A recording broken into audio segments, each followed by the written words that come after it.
Welcome, you're listening to the Beyond Graves and Stars mini-series, Elm Street and Beyond. In this episode, we take a look at the first of the Nightmare on Elm Street sequels, A Nightmare on Elm Street 2, Freddy's Revenge. This is an often overlooked cult classic.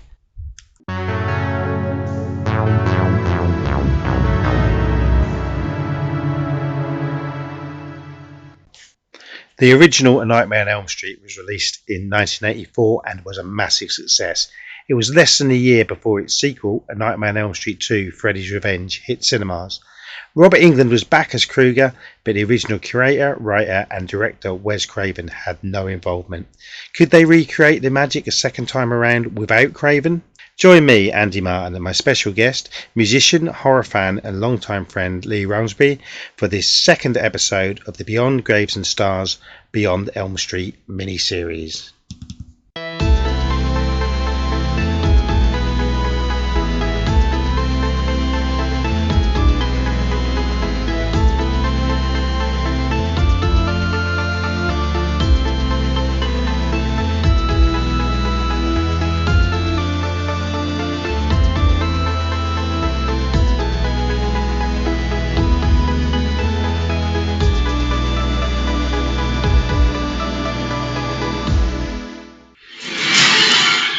Someone is coming back to Elm Street.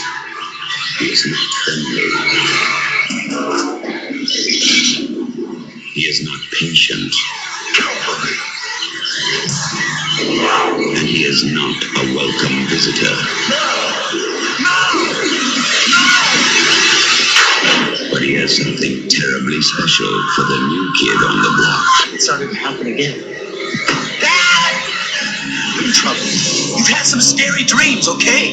Help! Daddy can't help you now. There's something inside him.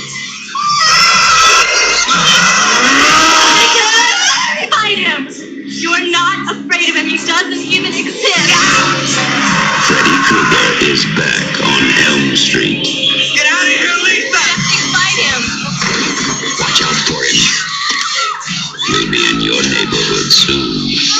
A Nightmare on Elm Street, Part 2. All my children now. Freddy's Revenge.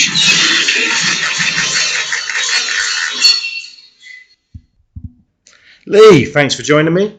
It's been a long time coming, actually, this. Well, it has indeed, and a pleasure to be here, Andy. It's nice that someone might actually be interested in something I have to say about a film. So it should be fun. Yeah. We recorded this on a Monday morning. We're both quite caffeined up. And Nightmare on Elm Street Part 2, Freddy's Revenge. Now, just before we start talking about the film, bit of your history on film. I mean, you're a big film fan. Massive horror film fan and sci-fi, but mainly horror.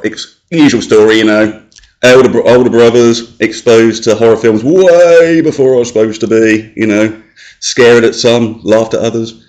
Just obsessed with, Jaws was my favourite film of all time, but that's another story. But and go on from there, really, the same evolutions. The 80s were a great decade for horror films. And so with Jaws, that celebrates its 50th anniversary this year. Woohoo! And this movie, believe it or not, celebrates its 40th. Yeah. So, 10 years after Jaws, and horror has come a long way since then. In that 10 years, really, I mean, this movie... It's, the first Nightmare on Elm Street sequel, and which spawned, if you count New Nightmare, 7 sequels. Actually, if you count Freddy vs. Jason, 8 sequels. And a lot of people at the time weren't a fan of this movie. It made money. I don't know if you know the figures, but it cost $3 million. Yep. And it made $30 million. I know, it certainly wasn't a flop. No. But the critics and fans at the time weren't big on it, and I've got to be honest, when I first watched it when I was young, I didn't enjoy it as much as the others, but it is a film, I've got to say, I actually enjoy it more every time I see it now, for different reasons. Oh yeah, absolutely. I mean, I've got to applaud the people for trying something different, It's certainly not it's the one that stands out, it's to use a colloquialism that I definitely wouldn't agree with. It's the redheaded stepchild of the franchise. Yeah. The one that you hide in the cupboard. Yeah, or at least did. That's yes, the thing. Yeah. And No, yeah, if you look online, there's loads of articles about it. The actors in it, the two stars, Mark Patton and Kim Meyer, they still do loads of conventions about it. More in recent years.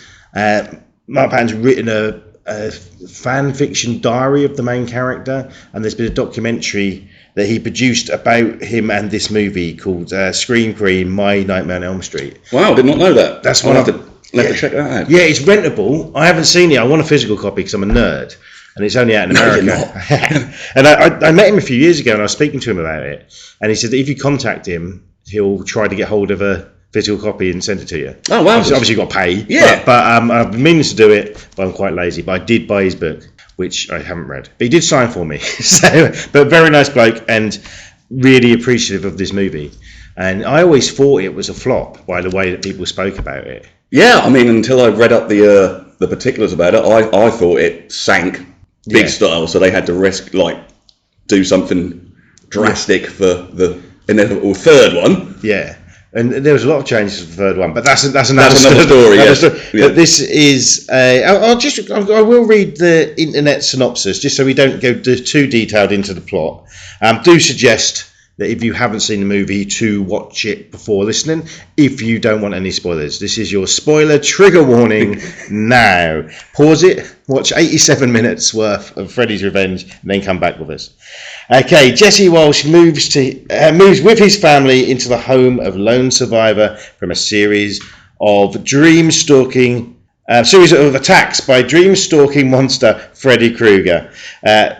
There is a bedeviled nightmares, and inexplicably violent impulses. Basically, he moves into the house of Nancy from the first movie. It doesn't say a lot, but it's set 5 years later, though made a year later.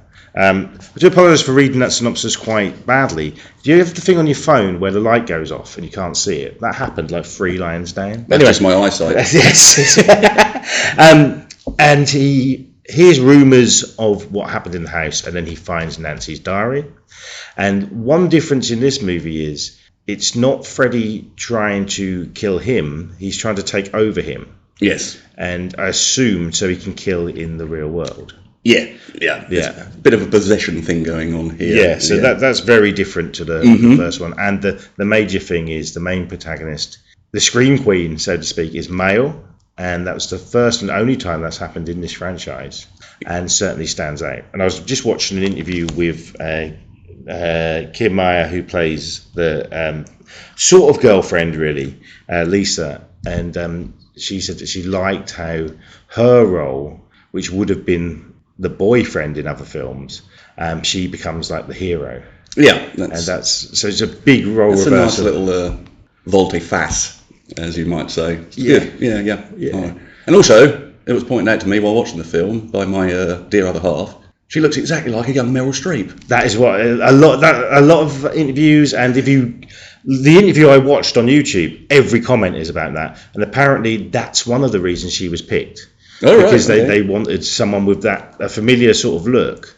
And I was reading one thing, a lady commented saying that she watched it with her mum, who's a massive Meryl Streep fan, and told her it was a young Meryl Streep, and she totally believed it.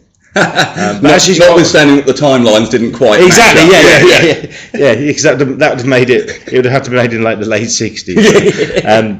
But yeah, she does look a lot like her, and but solid performance, I think. Yeah, I mean, she's certainly not flappable, is she?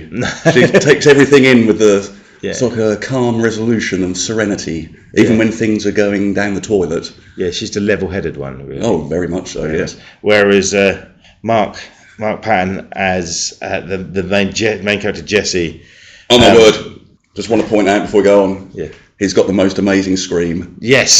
He's got the best scream since Ronald Lacey in Raiders of the Lost Ark at the end. Yes. Yeah.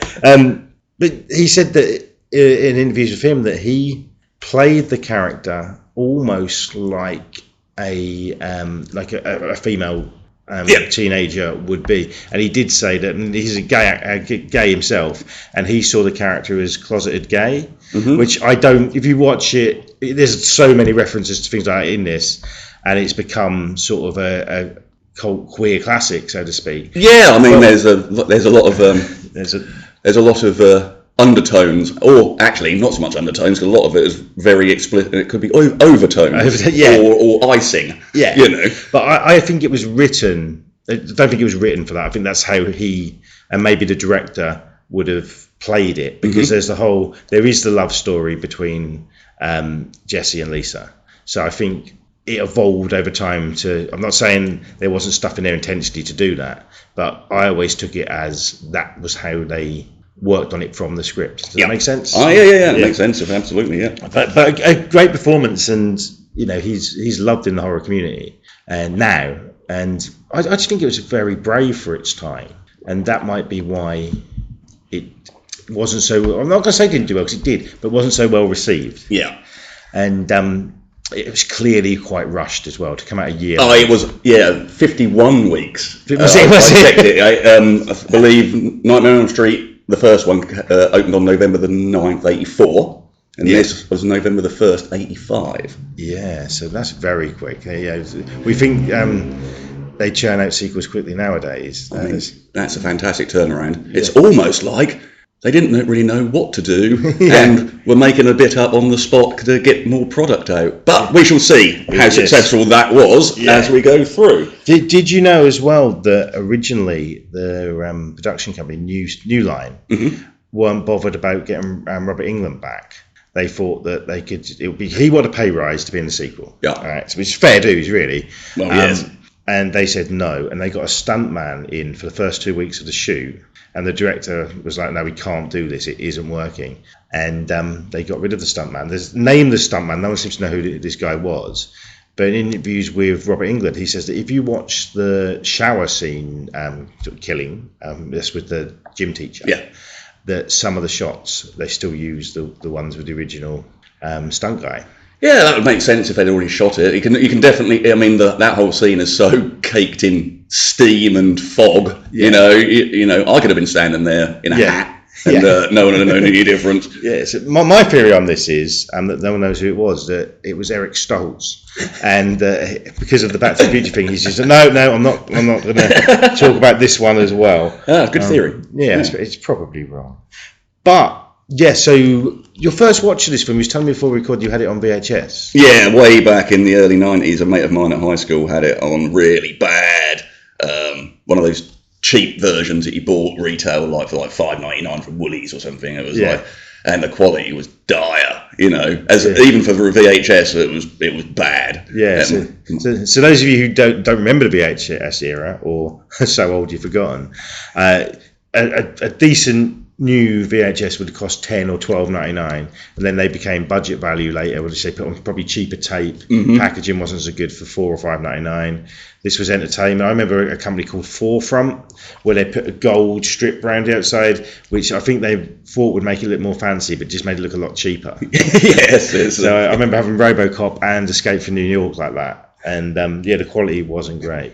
My first memories of watching this was a friend of mine who could basically con his mum into renting any 18 certificate and buy any. He either rented it or bought it, and we watched it. And we watched them all, but I seriously don't think I watched them all in order. No, so this was the first one I ever saw. Was it really? Okay, yeah, so that's a good one to talk about then. Yeah. So, but that didn't put you off then. So you went back for more. Yeah, I went back for more. Yeah, I was intrigued. I was hooked, perplexed maybe, but I certainly is. Yeah, I think. To be fair, I went to a completely wrong way about it, as you do when you're young, because you don't have you get what your siblings bring home. Yeah, you get. So this was the first one, courtesy of mate of mine. Dream Warriors, I think I saw next, and then I think I saw the first one, third. So it was just so it was like Mixie Blobs. Yeah, but with you can pick things up. Oh yeah, you can do all of these movies, apart from maybe, is it 3, 4, and 5 are a bit of a trilogy, a bit more happens in there. But then I was always confused by them when I was younger, because there was different actors in some of the parts. So I just watched them for and it is, when you're a kid especially, it is like you watch it for what kill comes next, or absolutely the sort of jokes in it, so to speak. But with this one, it's second chapter. Freddy's still very dark, and there is comedy in the movie, but not necessarily from him. Yeah, I picked up on that this watch, that there's less of the one-liners. Yeah, he has got no. Yeah, he hasn't got any. I don't think he's got any. I tried to pick some out as walking in, but I was like, it's certainly not ramped up as it would be in the threequel. Exactly. Yeah, I mean there is the line, isn't there, where I've made loads of notes here. The famous line of "You're all my children now." Yeah, which is a bit. There's a bit of tongue in cheek in that. Absolutely. But that's the one line, and that stands out. It's a bit Papa Lazarou as well. Yeah. Yes. And. But yeah, I mean, and comedy comes from the other characters, so to speak. Should talk about now, if that's cool with you. Yeah, absolutely, man. Actually, before that, we'll start with the opening scene, the bus scene. Yeah, I think that's probably one of the most. If you've watched it like once, I think this is probably the bit that you remember the most. I think because it is quite. I think it's quite well done. To be fair, the music was by Christopher Young, who done quite a few scores actually, and later on would do most of the score for Sinister. Okay, yeah. So that was creepy. Yeah. But I got this. There's the theme when they're in the bus. Very much reminded me of a John Williams. It's Jaws. There's a lot of like when in the tranquil moments of Jaws when it's under the water just drifting like. There's loads of cello hits in this. Yeah. And it reminded me very much of something. It's a sense of foreboding of something to come. Yeah, I think that's very deliberate as well. Oh, absolutely. I would believe so. Yeah. So, but it's the only one of the franchise that doesn't use Charles Bernstein's original theme. Yeah. Or at least some they do adaptations of it. This one is completely different. Yeah. And I like it. I am missing the original thing a bit, but as the film goes on, you don't really notice. But yeah, that is a good scene, and it goes. I mean, I remember thinking like you think silly things when you're a young kid, don't you? And I think to myself, are American towns built like this? Because there's like streets of suburban houses, and then they just hang a right, and you're into bushy scrub desert. I mean, is that how they do planning in California? I don't know, but that's very Beetlejuice, isn't it? It's very not Beetlejuice. What's the Edward Scissorhands? Yeah, Edward Scissorhands. A bit Poltergeist as well. Yeah, because that's the Freeland's house is built on somewhere like that. Yeah, loads of subsidence though, isn't there? Yeah. It's not very stable because it keeps like falling inwards when they're in the bus. Yes. You know. Yeah. So the opening is Jesse gets on the bus to school. Yeah. And basically, it's taken over by Freddy, and ends up going off the road, and they get attacked on the bus, and then they're like on rocks in the middle of nowhere. It's model work, but it looks pretty cool. Yeah, the landslides look really cool. Yeah. To be fair, and it's sort of like I love the fact it's like perched on like one on each end of the pillars. There's like one wheel at the one wheel at the back. It's like a like seesaw. Yeah, and you know something's going to fall off. Yes, yeah. But to the modern viewer, it's obvious that when he gets on the bus driver is Robert Englund. But I was thinking about this when I rewatched it. Like back then, he wasn't that bigger. That character wasn't as iconic as it is now. He's only done the one movie, and I think that was a bit of an Easter egg at first. But now to us, it's in your face, isn't it? Yeah, I think I didn't notice it on the VHS because the picture was so crap. Yeah, you know. Yeah, and in a lot of these movies, you do see Robert Englund not as Freddy. And it's always nice for that. That's the sort of the first time you probably see that. I don't think in the original there's any flashbacks to him as a normal. No, apart from you just see his arm, don't you? When he's building his machinations of death. Yeah. So we've spoken about Lisa and Jesse. Yeah. I want to talk about the character, and this is a character I remember, but mainly because I recognise the actor from Weird Science. If you've seen Weird Science. Cool, not for a long time. Made quite a pressure on me when I was young. Yes, can't think why. It did with a lot of us. It's Robert Rusler as Grady. Grady! Yeah, the frenemy. Yeah, because they start off fighting, don't they? There's that great bit, isn't there? It's like it's like a fight on the baseball field, and he gets his trousers pulled down, and you see his bare body. Yeah, very homoerotic. Yes, that's the first flag. Yeah, and they start off not liking each other. They become friends. Yeah, and this is another, I think, why it's got the reputation for being a queer horror, so to speak, is the relationship with these two. And they joke about it, don't they? He jokes about, at one point, when he shows up at his at night, he's basically avoiding trouble, and he says, "Well, why would you rather spend time with me than with your girlfriend?"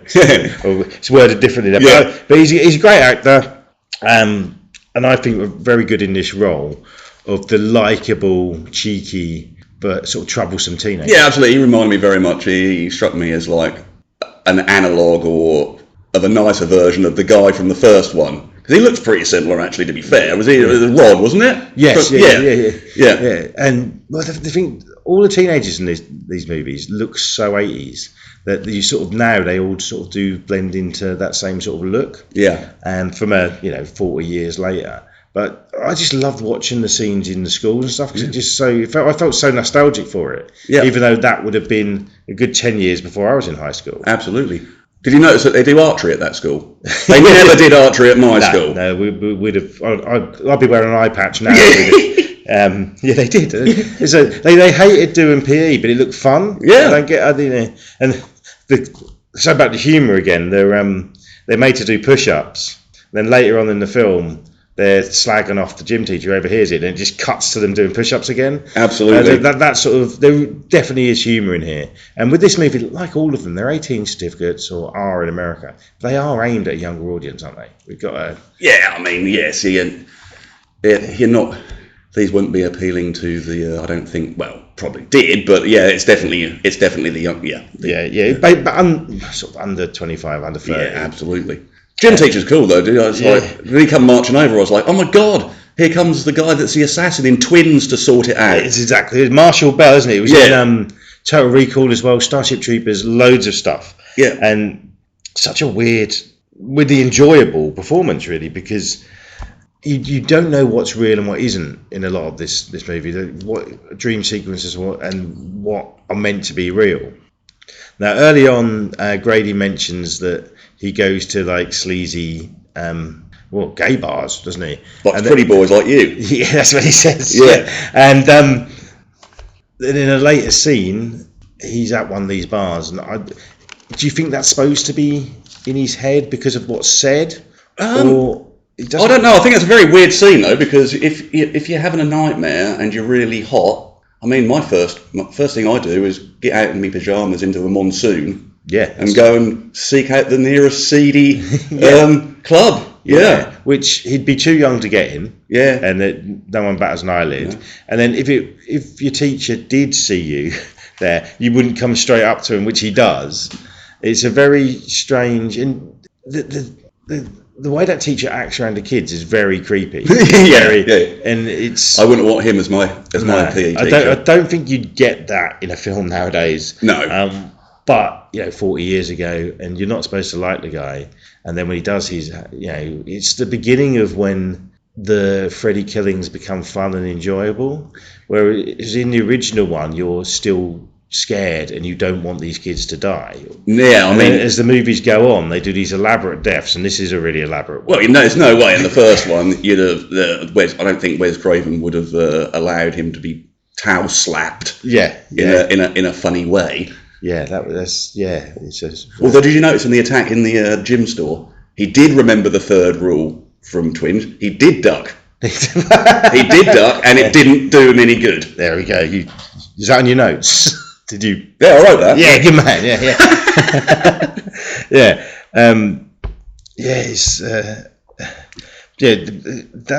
I don't know. When I did watch this as a kid, I don't actually remember being weirded out by it or anything. No, I just thought it was, showing this teacher to be, he's the one who's closeted, and you could see his anger coming through because he's not allowed to be himself, but. He's still a nasty person. He's taking his anger out on everybody else. Oh yeah, he's a massive dick. Yeah. Did he deserve to get tied up in the shower and slashed to bits? I don't know, but if you do these things, you got to accept the consequences sometimes. Exactly. Yeah. There's so many memorable scenes in this that I don't think we can actually go through all of them. But I do want to mention there's mentioned references to Jaws. There's obvious references to the birds. My word, yeah. It's like that's something I would never have picked up on because I don't think I'd seen the birds when I saw this. Yeah. But it is, isn't it? I mean, it's the same breed, lovebirds. Yeah. They're the same ones. I do like the dad's overreacting to that little cut on his face, though. Yes, yeah. So the pet birds it is Mark's house, isn't it? I'm sorry, Jesse's house. Yeah. And the two pet birds randomly just attack the family, which seems possessed by Freddy. And it's just this nuts scene. Yeah. They're just, it's like the director or writers or whatever are fans of the birds and just wanted to put this scene in. Oh yeah, there was a lot of POV shots from the bird's point of view. And like I say, the dad, who does look like Jim's dad from American Pie, if it was a massive penis. Yeah. Eugene Lovey. Yeah. And he gets like slightly grazed on the face by a beak. And it looks like he thought his leg had been taken off with the amount of Yes, there's some great overacting in this. Oh yeah, yes, there is. It's silly, but it still kind of looked cool. Yeah. And there's some really good effects in this movie. Yeah, when the bird blows up in midair. Yes. I love that bit. Yeah. And I also like the comedy bit when it's framed, them just standing there after it's blown up, and you just see the feathers drifting down. Yeah. And I thought to myself, that's cool, but wouldn't they be on fire? Yeah. It's just feathers dripping down from the top of the screen. But that makes it more Looney Tunes, I suppose. Well, it certainly raised a titter when I saw it. Yeah. And I love how did his dad come up with the explanation about how that bird blew up? He says, I know what he did. He used a cherry bomb. So I had to look up. I'm sorry, being English, I've never had cherry bombs. I had to look it up. And these little fireworks that are about an inch round. And it's like, how did he use a cherry bomb? You certainly didn't see him throw it. Did he jam it up the bird, light it, and then before everyone else got in the room or something? It was just like, Dad, your explanations suck. Yeah, it's strange where his dad's mind went as well. Yes. And they should have played the Runaway song "Cherry Bomb" as he was saying that. I think that could have been on the radio in the background. Yeah. So just all out of order here. There's a lot of stuff to talk about. We've mentioned to parents. One thing I hadn't picked up on before, when Grady gets killed by Freddy, his dad, you only see him for a bit, bangs on the door. Mm-hmm. Do you know who that guy is? No, I don't actually. Because I'm like, he looks very familiar. I looked it up, and he played a teenager's dad in a movie the next year, Ferris Bueller's Day Off. He was Ferris Bueller's dad. Wow. So, that's a fun little fact. There you go, factoid. I didn't know. And when they had the premiere of this movie, Rustler's dad came along, and that scene made him cry because of seeing his son get killed while the dad's outside the door trying to save him. Which is a strange one, isn't it? Because it's so ridiculous and over the top, you wouldn't think. No, absolutely not. I will say one thing about that scene though, is something that I didn't notice before, is that they don't do colour matching in American houses. Because the door on Grady's side when he's trying to get out is a completely different colour to the door. So it's like, I think you need to do some more interior design in your houses, mate. Well, the whole interior design of Nancy's room has changed since the original. Yeah, it looks nothing like. It doesn't look anything like Nancy's house, to be fair. Yeah, and did you notice as well that a lot of the shots of the outside of the house are clearly a model? Yeah. So this is nothing. He zooms in and that looks like it's a dollhouse. But it was rushed, as we say. And there's a lot of exposition by people. I mean, you were referring earlier to the bit where they find the diary. It's Lisa, isn't it, finds a diary in Jesse's bedroom that he's supposed to be tidying. Yeah. But it's so convenient, isn't it? It's like, how did you not see this leather-bound red book just perched in the top right of your closet? Which in 5 years has got really dusty. It's like it's been there for 100 years. Absolutely. But, sort your shit out. Yes. Jesse, tidy that room, and no wonder it took you so long, because, that scene, man, it had me in fits when he's pushing getting his bum out and pushing the drawers back. When he's dancing, to Touch Me All Night Long. That's the song. And that scene was supposed to be it was cut down, Risky Business with Tom Cruise dancing, but it was edited, so you can't really. No, I mean, as soon as he put his Ray-Bans on, I was like, that's got to be a reference to Risky Business. Yeah. So and he soon whips them off and puts on some sci-fi glasses instead. So it's strange little bits, but it makes it memorable. It's that cult status. That this is the probably the sort of biggest cult hit from the whole franchise. Absolutely, yeah. Whereas, you know, and now it's certainly not seen as a naff as, say, parts 4 or 5. No, absolutely not. But then they've got their own different reasons why people love them as well. But in this one, there's so many just random bits, and two things I want to mention why people have criticised the movie, and I can't say I disagree with them. It goes against Craven's law, so to speak, with the bit at the pool party where Freddy comes into real life and starts attacking people. Yeah. And that's the only time that happens in the whole franchise, unless he's pulled out. Yes. What are your thoughts on that? I think it was it's a pretty decent scene, yeah. You know, but it just doesn't, it does, I mean, Freddy, we know he can be hurt, even he's in the real world, because Nancy clobbered him in the guts with a sledgehammer trap, you know, he can be, or an exploding light bulb will cause him much combobulation, so it was good, but it's like, all these teenagers are about a foot taller than Robert Englund, like, you just rush him and beat him to death with bricks and hot barbecued embers, you know, he doesn't like fire.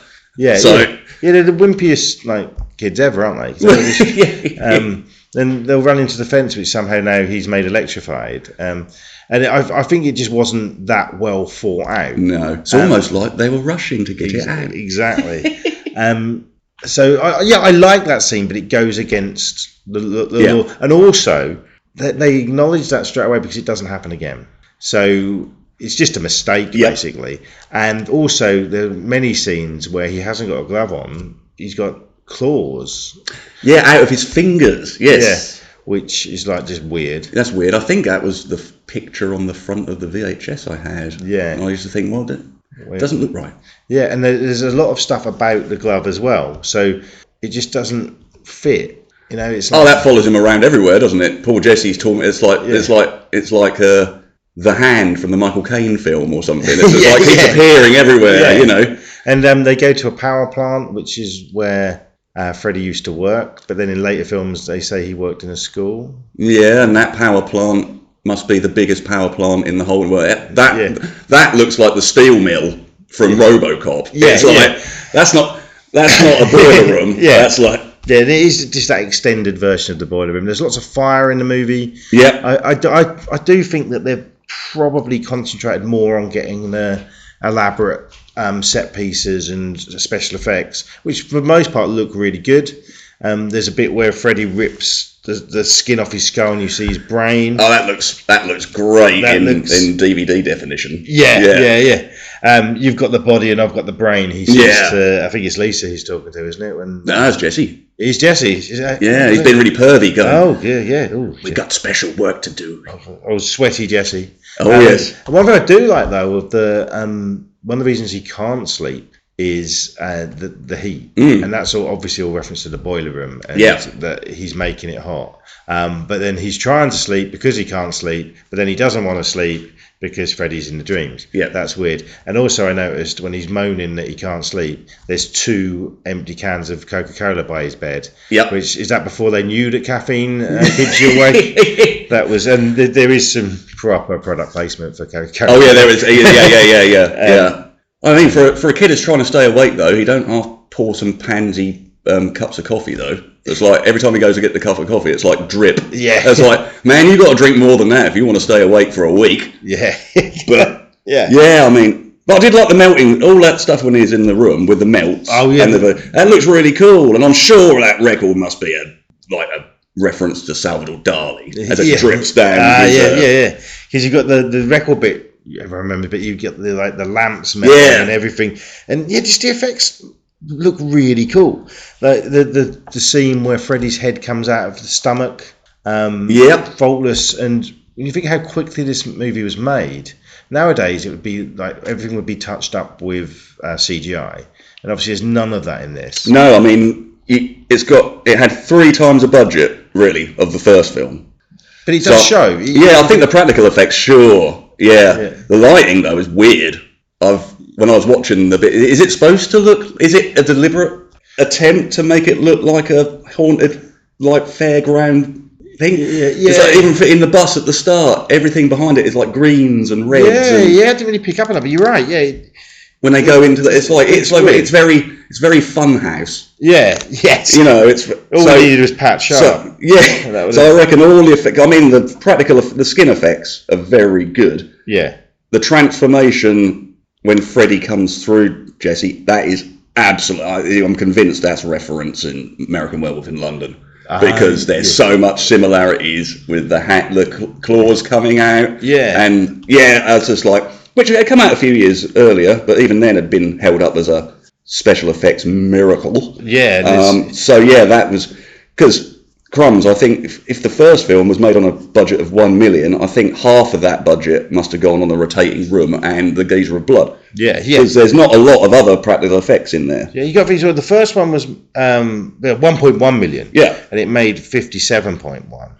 Big payday. So that's both these movies have made so much money. Absolutely. That you can see. But I think people, if they didn't like it at the time, they went because they liked the third one. Yeah. So the first one. So the third one, even people were going to go and see this movie. Yeah. So imagine if it had got good reviews and good word of mouth, how big the second one would have been. Yeah. I mean, I think people. I think people probably expected more of the same. They wanted more of the. They're trying something different. They're using a different trope. Trying the possession thing and doing. I think this suffers from the same problem as Halloween 3. Yeah, really. It's like trying to be a bit different, and people went, no, I don't want that. Just want more of the same, and obviously for another episode with a different what we get is the return of a certain lady in the next one. Yeah. So I think that's half the problem. I think it was too different. Yeah, and Heather Langenkamp, isn't it, played Nancy? That's the one. Apparently she was never even asked to be in this. So I think a lot of it is they were doing something different, but also they were trying to keep the budget down. So they didn't want to pay the actors a lot. We know that from Robert Englund. So maybe this $3 million, they wanted as much of it to go on effects as possible. So that would be why, they've got... Wes Craven didn't want to come back. He didn't see that it needed a sequel. No, and he's definitely... And he didn't actually come back as a director till part 7. Obviously, he co-wrote part 3, but that's basically it. The director they got, Jack Shoulder, who this was one of his first films, I think, but he done a couple of years later The Hidden, which is a great film, but that didn't do very well. And then Renegades, the action film, I think he's done a lot of TV work, but his most successful stuff really has been sequels to existing franchises. He done the TV movie Sketch Artist 2, which I can remember well as a kid, the blind murder witness with Courtney Cox, and he done the Wishmaster 2 as well. Yeah, which I haven't seen for years, but that's one a lot of people say is better than the original. Oh, that's a bold claim, I think. Just word, but looking at it looks like a cheaper version, and it hasn't got as big a letterbox score.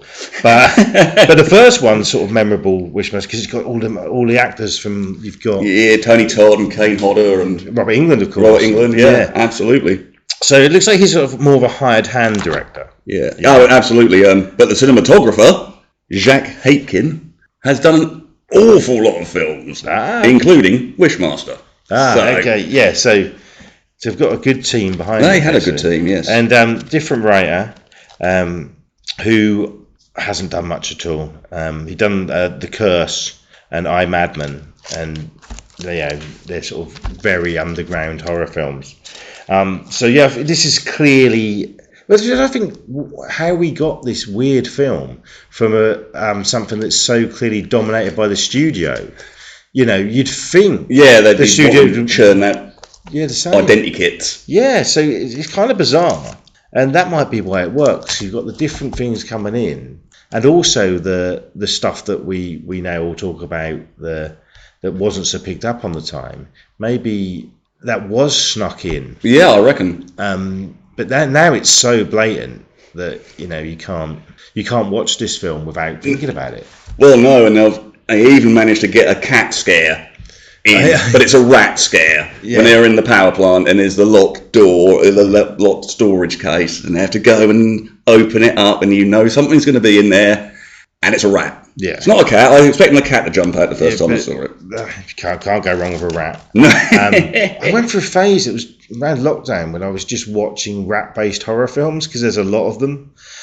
So there's an Italian one just called Rats. I really recommend it. Yes, big plug. Came out today at work. Did it? Is it? Because I've got an 88 films version of it. Yeah. So it's got a reissue. Is it 4K now? There's a 4K version, I believe, and a Blu-ray. Cool. I'm going to have to re-buy that if it's got extra stuff on it. Anyway, Yeah. I'm on a day off. I've said a lot about the great special effects and what I like about it. I try not to, I do this podcast to big up these sequels because I think a lot of them are underrated. This is certainly one. But not all the effects are that great. There's the dogs at the power plant as well, which they've just sort of stuck masks on dogs. That bothered me yesterday when I watched it. I was like, my God, that looks terrible. But also, what does that remind me of? And when I first got here, it was like, yes, it is. There's a dog in the Donald Sutherland version of Invasion of the Body Snatchers. Yeah. That's got to be a reference to that. Yeah. For sure. And from what I remember, it doesn't look that good in Invasion of the Body Snatchers either. No, it looks better than this. Yeah, it looks better than this. Yeah, this is very much the Wish version of that. Yeah. But, another film reference I came up with as I was going through is a scene where his hand comes over from behind the desk and goes onto the desk, and Freddy's gloved hand pops over and goes slam bang on the desk when Lisa's there, and that's like, my God, that is Dr. Jekyll and Mr. Hyde. Oh yeah. Disappearing behind a desk to transform. See, I didn't pick up on that. It's like they put that in the reference tick box there. And there's a random school scene as well with the snake. Now I'm trying to think why this is in the film. And is that a reference to anything, do you think? He sort of falls asleep. He does. And then you think it's the snakes in his dream, but the snake is just there. The snake it's a real snake, and the teacher takes it away. I thought he was about to be attacked by Thulsa Doom. When get another reference in here somewhere, it's like, but no, apparently I reckon it was Grady put it around him because it cuts away. But how did the teacher not see it? I like the bit when it does cut. You've got Grady and him laughing, and that to me looks real. It looks like they've used a scene of the action actors cracking up. That's it, yeah. And that looks really natural, which I like. Also, fun fact about that term. Grady, which mentioned the actor Rusler was in Weird Science. He was filming that when he was auditioning for this, and Robert Downey Jr. drove him to the audition because he couldn't get there, which is just a nice little little nod. Rely on your friends to get you to auditions. Yeah, he was also in the horror film Vamp with Grace Jones. Have you seen that? God, I haven't seen that for years. Yeah, he's one of the teenagers in that as well. God. So Grace Jones used to terrify me when I was a kid. Still does me. Yeah. So in that Bond film, it's just like, oh God, was it? What one was it? View to a Kill. View to a Kill, last Roger Moore one, wasn't it? Yeah. Yeah. See, I know some things about Bond. Yeah. Also, I want to mention about the music. Mm-hmm. It ends on a 1933 song. Did you ever see A Dream Walking? Yes. And that old song, it really adds to the creepiness of it. Yeah. But also quite light-hearted. Yeah. It's a juxtaposition of lightheartedness over a serious theme. You can't go wrong with old songs sounding creepy. No, it's like the gramophone in what it is in Evil Dead. It always plays that little jolly little tune, and Fallout series of games. It sets a scene. There's also using very old footage just looks creepy now. Oh yeah, it's like I know it's meant to be creepy, but still how sort of scary is the original Nosferatu. It's just I could watch that film 2 or 3 times a year and not get bored of it. I love that. It still freaks me out though. It's great. I saw it recently at the Prince Charles in London, and they've done a live score to it, and I was like, that's really cool. And it's getting a reissue. Weirdly, I saw this advertised. I was at I want to mention it to give them a plug, but I forget the name of it. Black Sunday Horror Festival. They're from Chelmsford. They do it in Colchester at First Sight. And the trailers before each of the films, the last one, there was Nosferatu getting reissued with Radiohead music over it. But it looks like it will work. Okay. Because the album Kid A and another one, both albums are going to be. That sounds intriguing at the very least. Yeah, I have to give it a go. Yeah, another excuse to see a different. Well, absolutely. So also I love, just going back to the film in question, that Jesse's dad keeps just accusing him of being on drugs.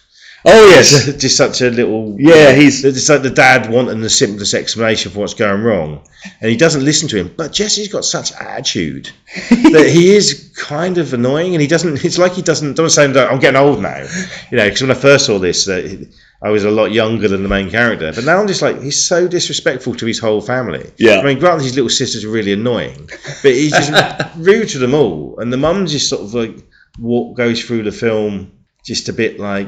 She might as well not be there. Well, she's the average sweet mom. You could come out of Stepford Wives or something like that. But the dads in this movie are great. And, Lisa's dad as well. She throws this big pool party, which is mental because they're like a huge party. The parents aren't away or anything, which is normal. He wants to DJ and he wants to join in. Yeah, playing Benny Goodman records. yeah. And then the mum sort of lures him off to bed. Yeah. And then he thinks he's getting stacks. Yeah. But the second the lights go out, they crank the music up and get the beer out, like they're instantly going to fall asleep. Yeah. Which is hilarious. But also, Kim's family must be. Sorry, I keep saying the actor's name, don't I? Lisa's family must be pretty rich. They've got this pool. That is a big pool, man. Yeah, and if I maybe Jesse. He did know he was gay and just wanted a slice of the pie, bit of the money. Yeah. Just pretend. Yeah. I mean, to be fair, he does jaff up a bit by getting down and dirty with her in the pool house. He does. And then having a tongue that looks like a massive slug come out of his mouth. I mean, it happens to me every time on first dates. It really does. Every Saturday morning after a few drinks, my tongue's like that. That's the. God, I thought my breath smelled bad this morning, and now I know why. Yeah. But do you think as well? I mean, I know I've mentioned a lot, but I said before, I don't think. There's obvious undertones, but do you think we're overly concerned on like the gay themes of the film now? Like I said earlier, it's like. I think it's just been over-egged. I really do, but it's there. But I think. But they didn't overthink about it then. No. Hence, there is the girlfriend. There is the. Yeah. And it's probably just added just to. Throw it in there to get a bit of attention, or maybe to attract some of that audience. Some because there weren't horror films really made for the gay audience back then. No. But then also a lot of just reading what people say. Apparently, a lot of straight people have accused this film of being homophobic, which isn't really a straight person's place to say anyway. But as an onlooker, I think it's because of the cliche sex club and that sort of thing, which I'm assuming most gay people would find funny. Yeah, I mean, does that make a police academy? That's what I say. It's very well. That's been said as well. But it's very it's very Blue Oyster Bar, isn't it? Yeah, very much so. But with the. We'll just mention this, as you know, I'm a big fan of the Police Academy movies.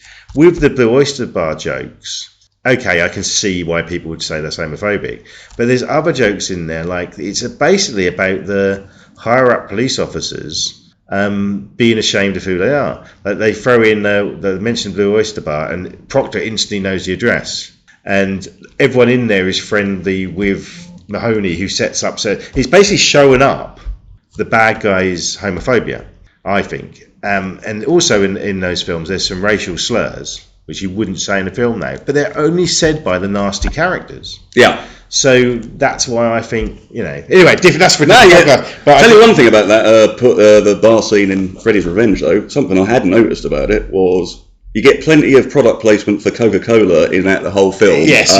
But there's absolutely no product placement in the beer he gets served, because you can tell it's a Budweiser, but they've turned the bottle round so you can't see the logo. So it's all right to advertise fizzy soft drinks that make you fat, but alcohol, no, absolutely. And did you notice that the lass next to him in the bar bears an uncanny resemblance to what the lass is in number 3, the one that's supposed to be a junkie? Oh yeah, with the what's her name? The one the sort of the spiky. Yeah, the spiky mohawk hair. Yeah. If you ever look at that scene, there's a lass in there standing right next to Jesse, and I'm sure that might be. I think her name is Jennifer Rubin. Jennifer Rubin. Okie dokie. I don't know, but that's just why I'm trying to get my horror knowledge. But also Lisa's got like the best friend character who could be a bit more comedy relief.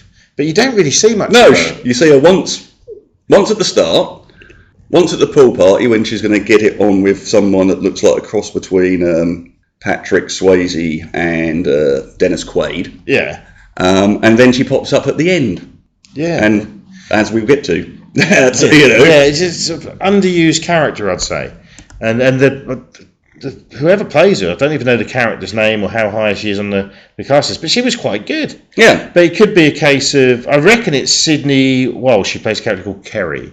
I reckon that's her. But I think that's to do with editing. I think they wanted this film under 90 minutes. They get it down to 87. I mean, that's short nowadays for a film, isn't it? Yeah. Now, especially nowadays. I mean, it was average, I suppose, in the 80s. I mean, a 2-hour film in the 80s was like, ooh, it's an extravaganza epic. Yeah. But, no, I think, they just had too many characters, and one had to go. Yeah. Focus on the two mains. But I do think as well that keeping these movies at about 90 minutes, which the original sort of 6 are, I think Part 7's a bit longer, you're in out. There's a lot going on in these films, but it also helps with rewatchability. Yeah. If it's short, you can stick it on. You know, I mean, I'll put a film on at midnight after work sometimes, but I won't put a film on if it's longer than, say, an hour 45. And I think that really helped with these movies.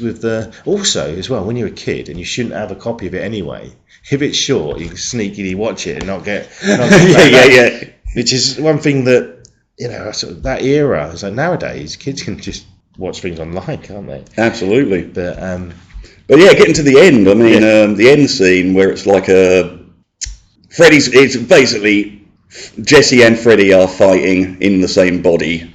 Freddy wants to kill Lisa, and obviously Jesse doesn't for obvious reasons. Yeah, and they're having this sort of internal struggle, and it's very. But I always think that is she ever going to stop crying? It's like, Lisa, stop crying. You know, everything's going to be okay. We know this. Yeah. And it's, I don't know. It's like he's sort of like, fire turns up. Freddy hates fire, of course. And then he gets set on fire, falls over, looks like a big rubber body bag. And then Jesse gets sort of reborn out of this slurry. Yeah. And it's it looks quite good, actually, to be fair. Yeah, he comes out of the basically they kill the shell that is Freddy. Yes. He burns and he comes out of it. It reminded me of and it's not done on purpose, but at the end of Ghostbusters where Rick Moranis comes out of the gargoyle. Yes, I can see that. Absolutely. Yeah. I hadn't noticed that, but you are dead right. It's that same sort of same sort of rebirth, you know. Yeah. Or maybe Derek from Bad Taste going through the backside of the alien with the chainsaw. But classic stuff. It's a neat ending, but it's a little. I think, and again, it was like, what do we do? It's like, and then as usual, there's another bit after the ending where the epilogue, where everything's great, the sun is out, and they get on the bus to school, which doesn't make sense because Jesse's been driving Lisa to school throughout the whole film, but for some reason they get the bus, and because that worked well last time. Yes, and it ends with Freddy taking over the bus again. Yeah. But is that a dream? Because it starts with a dream. Is it trauma of it? Is it like it's basically like the first one, isn't it? Yeah. You know, it's the final. It's the added shock that you're not supposed to expect, but you know it's going to happen. Yeah. You know, it's and I just love the lame dialogue in this epilogue when all Jesse seems to be concerned about is the bus is going too fast. Yeah. And he keeps saying it. Is it me, or is this bus going too fast? Yeah, and then this bus is going too fast. Yeah, it stops to pick someone up, and he thinks it's all right. Yeah. And then, but I kind of like that ending. It's cheesy, but it is. It's like, this bus is going too fast. Yeah. So and then you get the big, you know, Kerry has her those like jump scare right at the end. Yeah. You know. Oh, yeah. Yes. There you go. Come, big old Freddy hand out of her tummy. Yeah. Sorry, that was my phone. Should have turned that off. And then we cut to black. Yeah. And Bing Crosby. Yeah, I believe. He done a version of that song, But this one's done by Lenny Hayton. Oh, right, okay. From 1933, from a film Smack my wrist. called Silly Pretty. But yeah, Bing Crosby did do a version of it as well. It's a creepy song. And there you have it. That is Nightmare on Elm Street 2. Yeah. Freddy's Revenge. But also a weird title because he's not really having revenge on anybody from the original. He's having revenge on whoever moves into that house. Yeah. And also they sort of say that the parents were involved with his death in later films. Now I don't know if these parents would have been because they've recently moved there. Yeah, I don't think they were. Nothing they've not really thought. It sounds. It could have been called Freddy's Return. Yeah. But just a silly aside that something's always puzzled me about these films is, and I know Freddy exists in a dream world where the laws of physics and stuff do not matter, but with his knives on his gloves, he's always scraping them over metal bits, and we all know that does nothing to hone the edges of your. In fact, it will blunt them. So, so he's always scraping them over pipes, the roofs of buses. Yeah. Clinking them together and scraping them together. This is going to make them very dull, and you never see him doing any maintenance on his hand weapon, apart from in the first bit of when he's building it.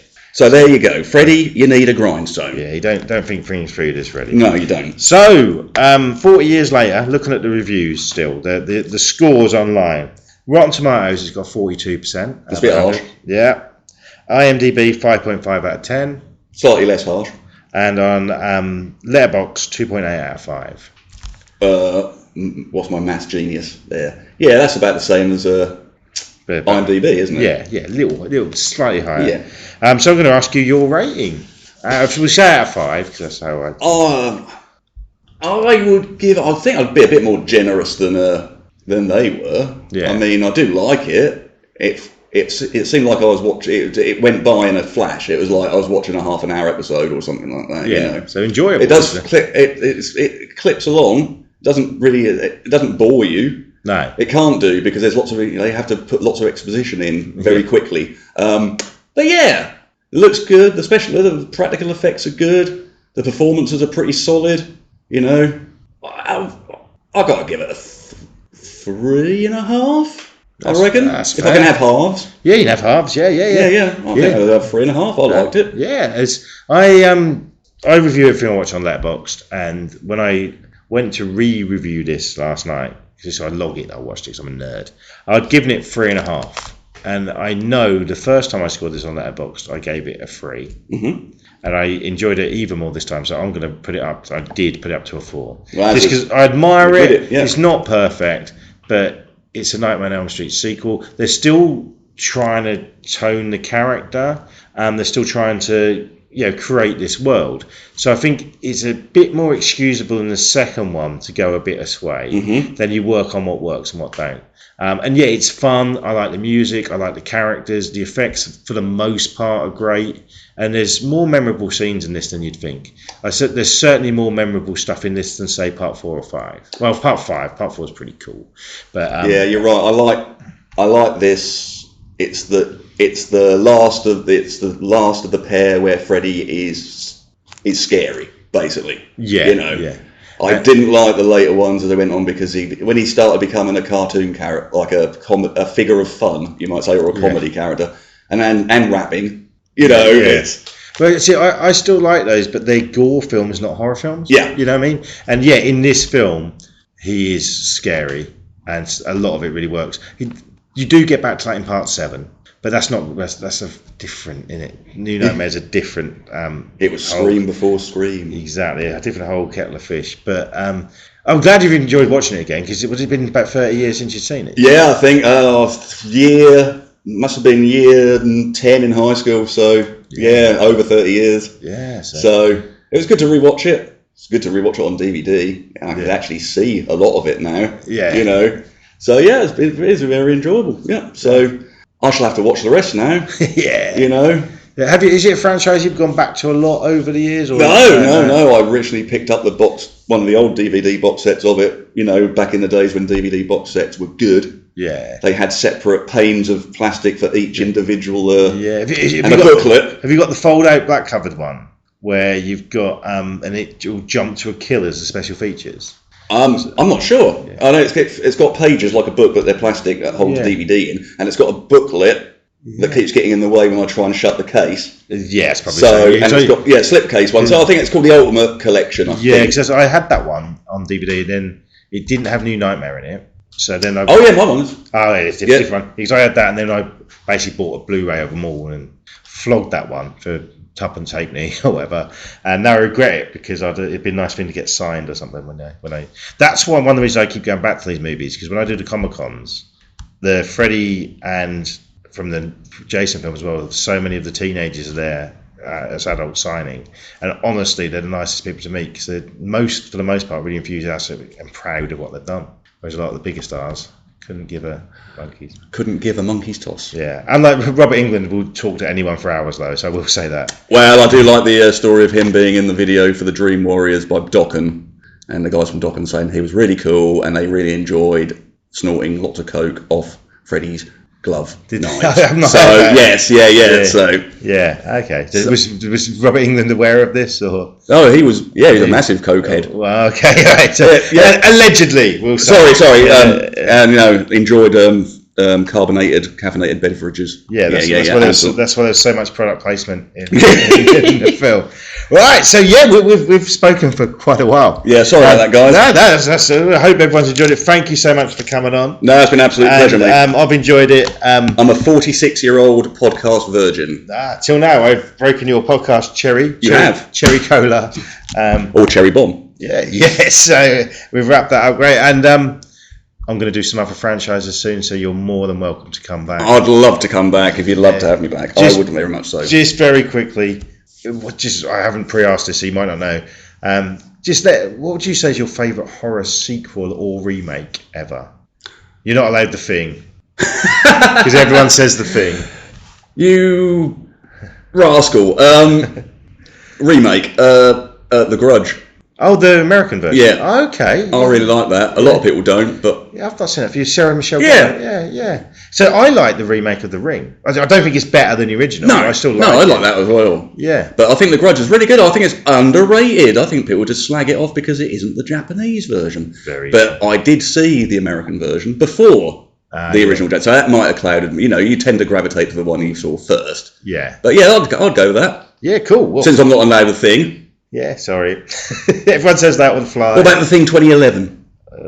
That's not a remake though. That's a prequel. Yeah, I know. I tell people that in the shop. I should know better. Yeah, that's true. Yeah. Anyway, thank you very much, and and hopefully we'll have you back on at some point in the near future. Oh, I can't wait, mate. Love it.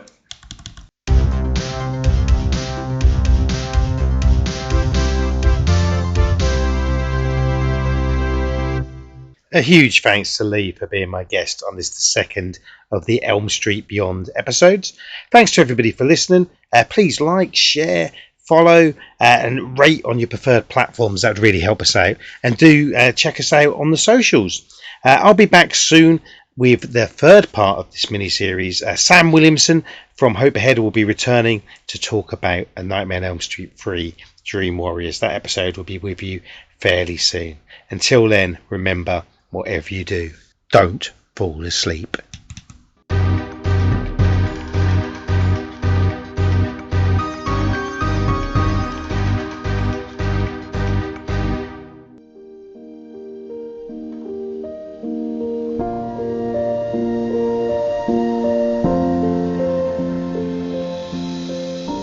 Hi, I'm Jem. And I'm Victoria. And we are childhood best friends with a true crime podcast called The Criminal Crack. During each episode, one of us presents a true crime case to the other. And the listener has no idea what the case will be. So every reaction, question and twisted theory you hear is genuine and off the cuff. So join us fortnightly on the platform of your choice. And find us on Facebook, Instagram and TikTok by searching @The Criminal Crack. Bye-bye. Keep on trucking.